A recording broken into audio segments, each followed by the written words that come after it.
तो इसमें प्रॉब्लम की बाढ़ आती है और ये टीम खड़ी भी प्रॉब्लम से हुई है। देखिए, आपका जो फंक्शन है ये जून में होना था, नहीं मई में, फिर ये जून में हो गया। अब 19 जून को ये फंक्शन होना था, सब कुछ ठीक था, एसी वेसी बढ़िया ठंडा कर रहा था, लेकिन 19 जून को ये फंक्शन नहीं हो पाया क्योंकि यहां पर मोदी जी आ गए। और जब वाराणसी में तुम्हारा फंक्शन होता है तो भी मोदी जी आ जाते हैं। अब कुछ तो कनेक्शन है आपका और मोदी जी का। सांसद है गुरुदेव, सांसद।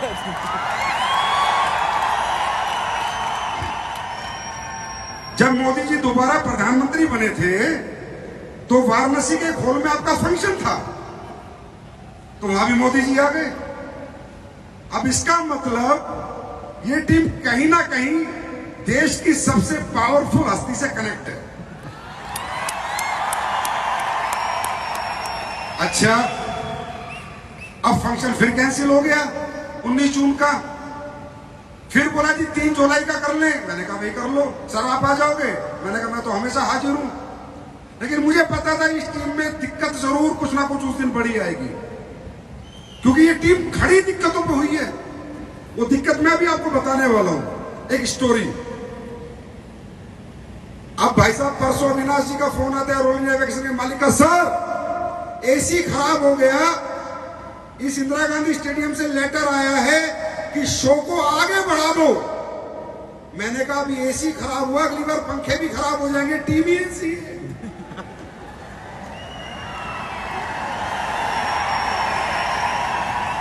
इस टीम की गर्मी के आगे बड़े बड़े एसी ठंडे पड़ जाते हैं। तो मैंने कहा भाई कैसे भी करके फंक्शन कर दे, अगली बार तू कोई डेट लिखेगा तो पता चलेगा हॉल में कुछ और बड़ा कांड हो गया। तो बोला सर आप ऐसा क्यों कहते हो? मैंने कहा तू सुन कहानी, ये टीम बनी कैसे। मैं और महिपाल जी झारखंड के रामगढ़ में थे, किसी के साथ हम काम कर रहे थे, तो अचानक शिव कुमार जी कहते हैं कि संजीव सर आप डायरेक्ट वाराणसी आ जाओ। और मैं आ रहा हूं, शायद वो आ भी गए थे हमें लेने, मुझे ज्यादा ध्यान नहीं है, पुरानी बात है।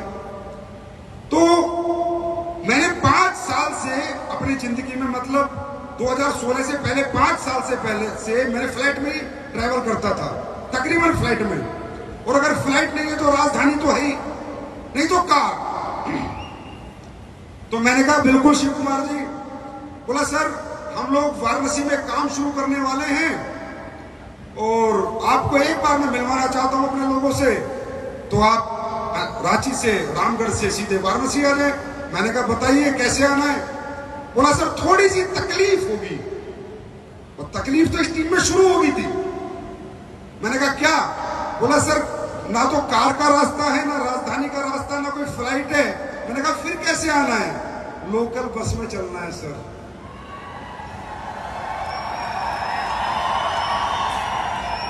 कौन? 2016 में कंपनी काफी अच्छे लेवल पे थी, पैसे की कोई कमी नहीं थी, लोकल बस में चलना है। तो मैंने कहा भाई ठीक है, मुझे पता है जहां तकलीफें हैं वहीं कामयाबी है, मुझे पता है। तो जी हम बस में बैठ गए। अब शिव कुमार जी ने हमें बस में ऊपर की सीट दिलवा दी। बोला सर चिंता मत करो शिव कुमार जी, लीडर का काम है मोटिवेट करना प्लान को। बोले सर चिंता मत करो, बहुत बढ़िया बस है, गद्दे लगे हुए, स्लीपर है स्लीपर। अब साहब गद्दों के अंदर बदबू,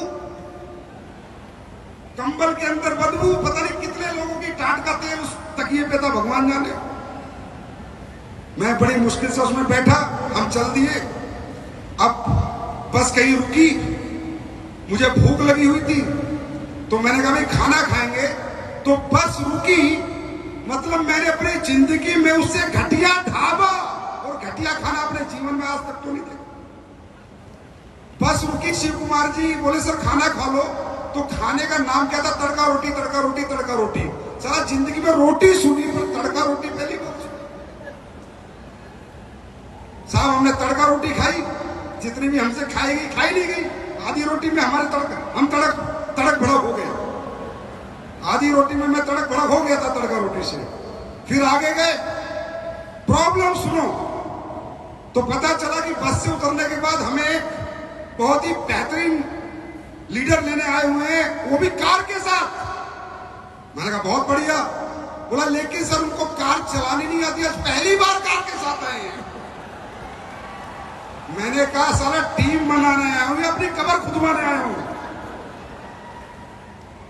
पता चला अमित दुबे जी खड़े हैं कार लेके और जिंदगी में पहली ड्राइव मुझे बैठा के कर रहे हैं। आप समझ रहे हो?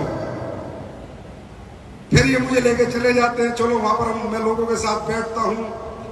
उससे पहले मैं कभी विश्वनाथ बाबा के पास नहीं गया था, धरती पे मेरा आगमन नहीं हुआ था। लेकिन जब मैं उस धरती पे गया तो मुझे एक बात तो पता चल गई, संजीव बाबा विश्वनाथ की सख्त जरूरत है। जब देश पे राज करने वाले विश्वनाथ को छोड़ नहीं पाए तो डायरेक्ट सैनिक पे राज करने वाला कैसे छोड़ देगा। और भला हो बाबा विश्वनाथ का, जब से कंपनी ने वाराणसी में शुरुआत की है, जैसे मोदी जी जीतते जा रहे हैं, असली बीएसपी जीतती जा रही है। आज तक हार का मुंह हमने नहीं देखा। तो साहब जितनी तकलीफ इस टीम को होती है उतने ही बड़े इतिहास ये टीम रचती है। अब जब से मैं आया हूं मैं देख रहा हूं टकाटक टकाटक टकाटक टकाटक टकाटक यही चल रहा है। और मैं ये भी देख रहा हूं ये चल रहा है, 9 घंटे से चले जा रहा है, बंदा भाग नहीं रहा, पीछे नहीं हट रहा। तो ये क्या हो रहा है? ये क्या गर्मी कह रही है हार? नहीं हारूंगा, नहीं हारूंगा, नहीं हारूंगा, और नहीं हारूंगा, और नहीं हारूंगा, और नहीं हारूंगा। दोस्तों ये जिद और ये जुनून ही आपको आगे लेके जाएगा। ऐसी गर्मियों की क्या औकात जो इंसान के मर्द की गर्मी को बुझा सके।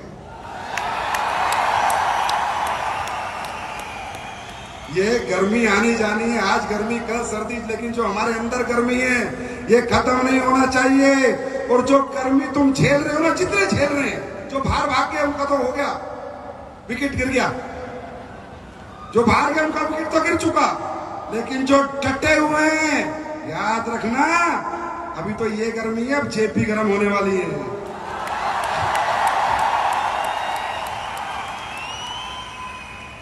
तो भाई जब जब आपका प्रोग्राम होता है तब तक मुझे पता होता है कि होने वाला क्या है।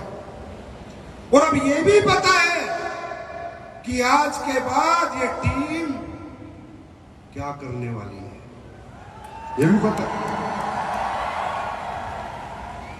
तो सबसे पहले बहुत बहुत धन्यवाद आपका, आप सब यहां पर आए। ये तकलीफें आप झेल रहे हैं, ये तकलीफें सबने झेली हैं। किसी ने कहा है every successful man has a painful story. किसी ने कहा है हर कामयाब आदमी के पीछे एक दर्द भरी कहानी है और हर दर्द भरी कहानी का अंत सुखद है।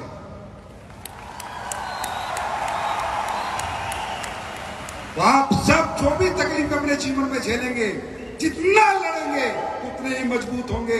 हमने भी झेली है, पूरे पूरे पसीने में हुए। मैंने कहा आपके यहाँ तो मैंने सब झेला है। फिर एक दिन अविनाश जी कहते हैं जी गाजीपुर में ट्रेनिंग करता हूं, तो मैंने अपनी जिंदगी में इतनी बेकार रोड लाइफ में पहली बार देखी। गाजीपुर वाराणसी से मैं 4 घंटे में पहुंचा। फिर जिस हॉल में इन्होंने ट्रेनिंग कराई सबसे ज्यादा पसीना मुझे उसी हॉल में आया। मतलब साहब तुम अपने साथ साथ सामने वाले का पसीना भी निकाल देते हो। तो आज बहुत बड़ी बड़ी अचीवमेंट आपके बीच में आई और आप सब लोग उन अचीवमेंट का हिस्सा बने। और दोस्तों समझने की और सोचने की बात यह है कि जितने भी लोगों को अचीवमेंट आई हैं, ये कोई अंबानी टाटा बिरला के बच्चे नहीं हैं, ये आपके और मेरे बीच में से हैं। ये आम आदमी के बच्चे हैं जो आज यहां पर खास बन गए हैं। और ये मौका हम सबके पास है, हम सबके पास है। आपको दिल्ली क्यों बुलाया हमने क्यों कहा दिल्ली आइए, ये फंक्शन अटेंड कीजिए? इसका मकसद क्या था? आप सोचिए। आपने हमारी कंपनी में प्रोडक्ट ले लिए, यस और नो? भाई ले लिए ना, कंपनी को पैसे आ गए, हमने कमा लिया जो आपसे कमाना था। जो आपको यहां पर लेके आया है उसने भी आपसे पैसे लेके प्रोडक्ट आपको दे दिए, उसने भी जो कमाना था कमा लिया।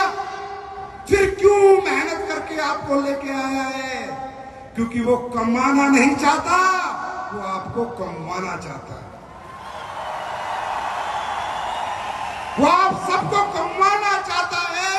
वो इसलिए आपको लेके आया कि अंकल आंटी दोस्त भाई बहनों चलो आपको दिखाता हूं उस नजारे को जिसे देखकर आपको यकीन हो जाएगा कि यस ये प्लेटफॉर्म ही मेरे लिए है और ये प्लेटफॉर्म पे मैं जीवन में आगे बढ़ के कामयाबी हासिल कर सकता हूं। वो आपको यहां पर खाना खिलाने नहीं लेके आया, एसी की ठंडी हवा खिलाने नहीं लेके आया, आपको एक यकीन दिलाने लाया है कि जब ये कर सकते हैं तो आप सब भी कर सकते हो।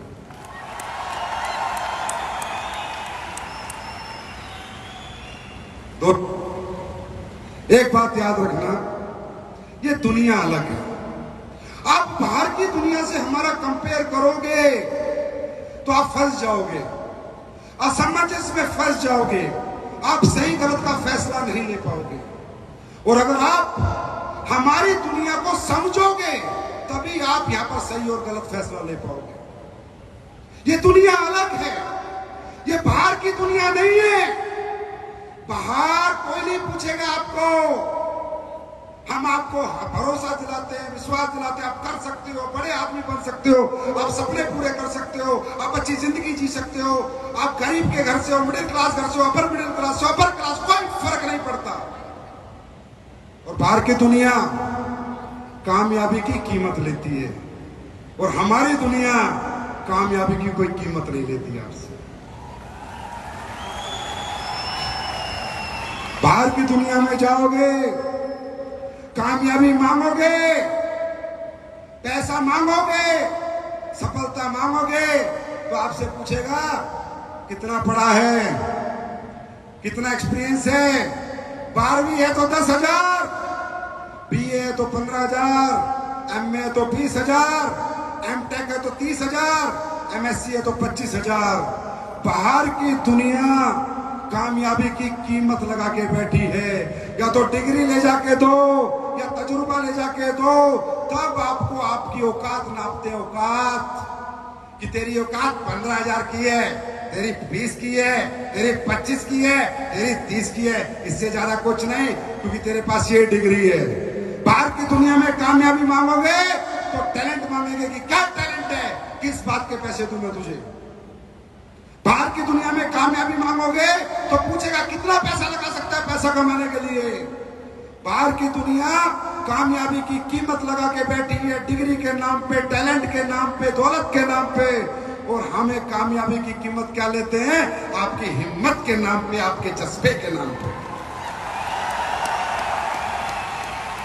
हमें कोई मतलब नहीं भाई साहब आप कितने पढ़े लिखे हैं, हमें कोई मतलब नहीं आप किस घर से हैं, हमें कोई मतलब नहीं आप गरीब हैं अमीर हैं, हमें कोई मतलब नहीं आपकी उम्र क्या है, हमें कोई मतलब नहीं आपकी क्या जात है, क्या बात है, हमें कोई मतलब नहीं आपका क्या एक्सपीरियंस है। हमें मतलब है क्या आपके सपने हैं, अगर हैं तो हम आपका मतलब पूरा करेंगे।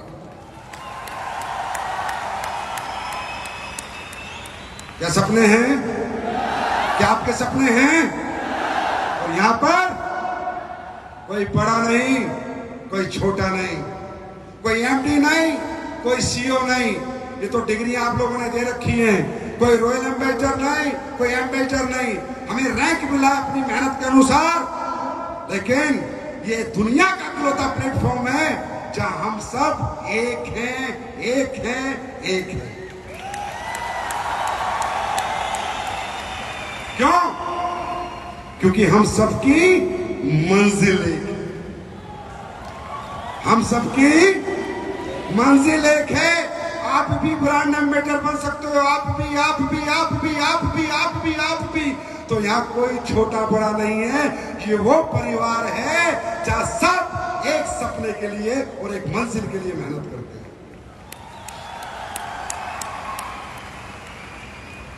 ऐसी दूसरी दुनिया इस दुनिया में नहीं बनी है। और दोस्तों, जितना मैं समझ पाया हूं 15 साल में, जितना मैं 15 साल में देखता हूं, लोगों से मिलता हूं, मैं ये भी समझता हूं कि ज्यादातर लोग यहां सपनों के लिए नहीं आते, जरूरतों के लिए आते हैं। किसके लिए आते हैं? जरूरतों के लिए आते हैं। और जरूरतों की कोई कीमत नहीं होती, जरूरतों की कोई कीमत नहीं होती। मैं आप सबसे पूछता हूं, क्या आपके घरों में भी आज तकलीफें हैं या नहीं? परेशानी है या नहीं? जरूरतें हैं।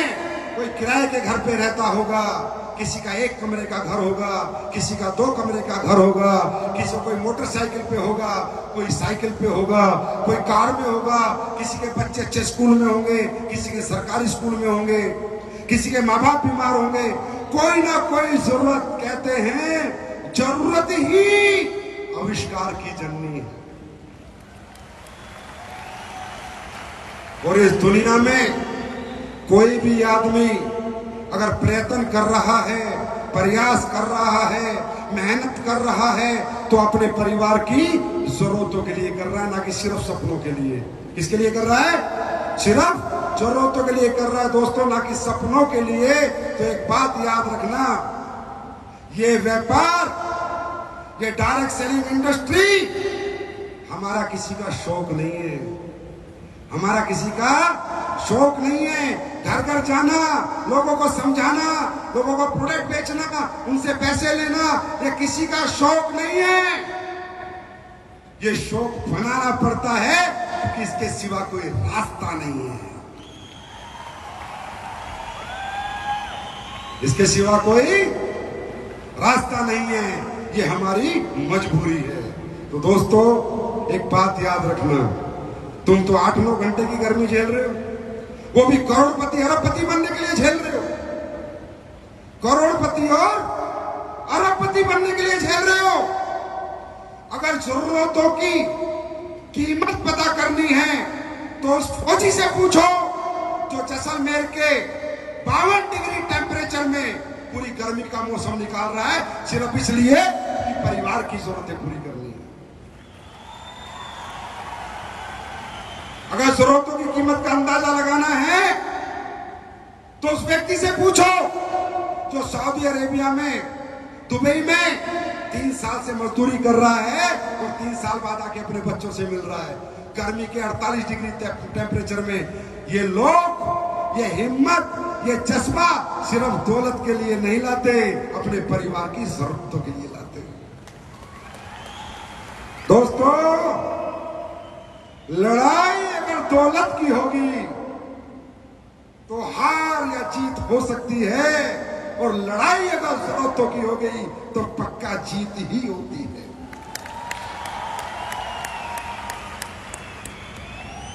तैयार हैं? तैयार हैं? तैयार हैं? और सुनो, तकलीफें तो झेलनी पड़ेंगी, इसके लिए तैयार है ना, क्योंकि दुनिया में 2 तरह का सुख है और 2 तरह का दुख है। 2 तरह का सुख है और 2 तरह का दुख है। एक सुख है मानसिक सुख और एक है शारीरिक सुख। एक दुख है मानसिक दुख और एक दुख है शारीरिक दुख। ये आप सबको फैसला करना है, ये हॉल छोड़ने से पहले, किस सुख के साथ जीना है और किस दुख के साथ जीना है। दुनिया के अंदर जितने भी लोगों ने शारीरिक सुख को अपनाया है, आराम से सोना, आराम से उठना, गांव में पेड़ के नीचे जाके ताश खेलना, पूरे दिन गपशप मारना, होते ना लोग, आप लोग भी चाहते हो कि भाई साहब काम करना, काम और मैं तो आराम करता हूं, है ना। मुझे कोई काम का शौक नहीं है, मैं तो आराम करता हूं। जितने भी शारीरिक सुखी लोग इस समाज में आपको मिलेंगे सब मानसिक दुखी होंगे। लड़की की शादी में कर्जा, घर में कर्जा, घर किराए का, फटे हाल, फटी चप्पल, फटा निक्कर। शारीरिक सुख वाला हमेशा बोलता रहेगा गवर्नमेंट कोई योजना नहीं ला रही, कुछ फ्री नहीं कर रही, पेट्रोल का रेट महंगा हो गया, दालें महंगी हो गई। जो शरीर को सुखी देते हैं ये गवर्नमेंट पे डिपेंड रहते हैं, और जो शरीर को दुख देते हैं ये खुद पे डिपेंड रहते हैं। शारीरिक सुख और मानसिक सुख। गांव में जाओ, अपने अपने गांव में, बोला जी किसान पैसे नहीं कमा रहा, ये पैसे नहीं कमा रहा, जाओ देखो तो सही। 2 घंटे से ज्यादा काम नहीं करते, 2 या 3 घंटे पूरे ताश खेलते, पूरे दिन ताश खेलते, और फिर कहते हैं पैसे नहीं आए। गवर्नमेंट कोई योजना नहीं चला रही, क्योंकि ये योजना पे आधारित लोग हैं और हम खुद पे आधारित लोग हैं, समझे। एक व्यक्ति हो जाए तो शरीर को दुख देता है, शरीर को दुख। जितने भी दुनिया में कामयाब लोग हैं शारीरिक दुखी हैं, मानसिक सुखी हैं। विराट कोहली, महेंद्र सिंह धोनी, शाहरुख खान, अमिताभ बच्चन, अंबानी, टाटा, बिरला, मोदी जी 16 घंटे डेली काम करते हैं हमारे देश के प्रधानमंत्री, 16-17 घंटे। क्या शरीर से सुख है? ना खाने का टाइम है, ना सोने का टाइम है। अंबानी 18 घंटे काम करता है, क्या शरीर से सुख है? अरे सुख है क्या? है क्या? ना खाने का टाइम है, ना सोने का टाइम है। विराट कोहली रोज प्रैक्टिस करता है, रोज सुबह ग्राउंड में पसीना बहाता है। अब इंग्लैंड में मैच, कल अफ्रीका में, परसों दिल्ली, फिर कलकत्ता फ्लाइट, फिर बेंगलोर फ्लाइट, फिर चेन्नई फ्लाइट। पता ही नहीं चल रहा जिंदगी कब निकल रही है। शरीर से दुखी है, कोई टाइम खाने का नहीं, कोई टाइम सोने का नहीं, कोई टीवी देखने का टाइम नहीं। शरीर से दुखी है, पर मानसिक क्या सुख है? वो जब ट्रैवल करते हैं तो ट्रैक्टर में नहीं, फ्लाइट में करते हैं।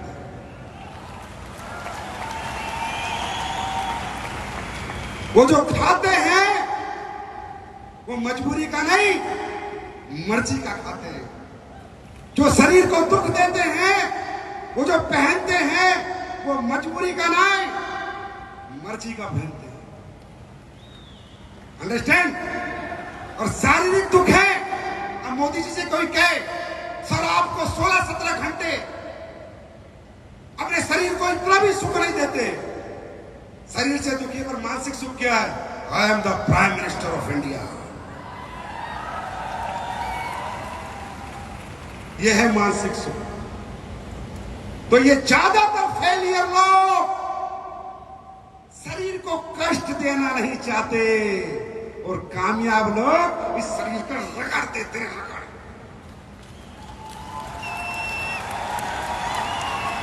और जो जितना घिसता है उतना चमकता है। तो अगर शारीरिक सुख चाहते हो तो मजबूरी की जिंदगी जियोगे, और शरीर को दुख दोगे तो मर्जी की जिंदगी जियोगे, मर्जी आपकी। ये इंडस्ट्री भाई करना क्या है?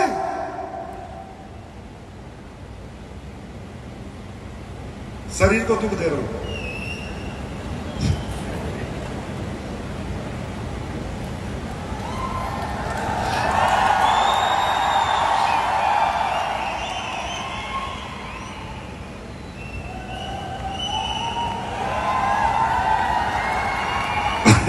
अच्छा एक बात बताओ भाई और बहनों, एक बात बताओ, हमारी इंडस्ट्री में करना क्या है?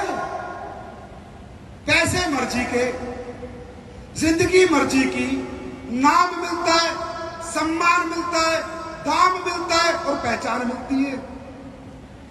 जहां नाम भी मिले, सम्मान भी मिले, पहचान भी मिले, पैसा भी मिले, अगर वो नहीं करोगे तो और क्या करोगे?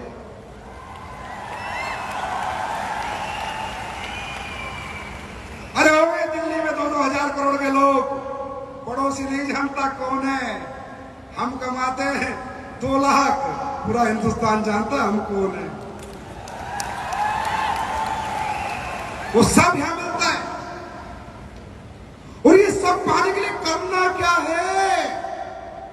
सिर्फ मानसिक रूप से मजबूत होना है। मानसिक रूप से मजबूत होना है। शारीरिक रूप से तो तुम बहुत मजबूत हो, क्योंकि तुम बर्गर की औलाद नहीं, असली आटे की औलाद हो।